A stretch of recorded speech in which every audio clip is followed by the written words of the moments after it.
આત્મવિશ્વાસ એટલે શું? આત્મવિશ્વાસ પહેલી નજરે સરળ તત્વ લાગે છે, પણ એટલું સરળ નથી. કારણ આત્મવિશ્વાસ એ દરિયા જેવું ઊંડું અને આકાશ જેવું વિશાળ છે. જેમ પ્રેમ તત્વમાં બીજા અનેક તત્વો જેવા કે સહકાર, સમર્પણ, શાંતિ, સહાનુભૂતિ, સહનશીલતા જેવા તત્વો છે, તેમ આત્મવિશ્વાસમાં પણ બીજા અનેક તત્વો છે. આત્મવિશ્વાસ એ આપની અંદર રહેલી એક શક્તિ છે, પાવર છે, જે આપણને જીવા અને આપના કાર્યો કરવામાં મદદરૂપ બને છે. આત્મવિશ્વાસ કોને કહેવાય એ વિશે એક વાર્તા સાંભળીએ. એકવાર પેરિસના વિશ્વવિદ્યાલયમાં પ્રાધ્યાપકે પોતાના વર્ગમાં કહ્યું કે તેઓ સમગ્ર દુનિયામાં સૌથી મહાન માણસ છે. એટલે વિદ્યાર્થીઓએ પૂછ્યું, કેવી રીતે? ત્યારે તેમણે કહ્યું, દુનિયામાં સૌથી મહાન દેશ કયો? ત્યારે વિદ્યાર્થીઓએ કહ્યું, બેશક ફ્રાન્સ.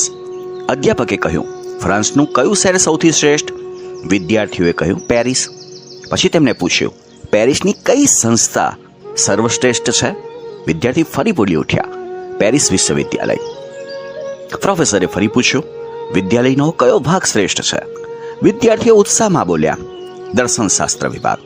હવે અધ્યાપકે ગૌરવથી કહ્યું, હું દુનિયાના સર્વશ્રેષ્ઠ દેશ ફ્રાન્સના સર્વશ્રેષ્ઠ શહેર પેરિસની સર્વશ્રેષ્ઠ વિદ્યાલયના સર્વશ્રેષ્ઠ વિભાગના વડા તરીકે કામ કરું છું. હવે તમે જ કહો, હું દુનિયાનો સૌથી મહાન માણસ છું કે નહીં? કોન્ફિડન્સ ફંડા.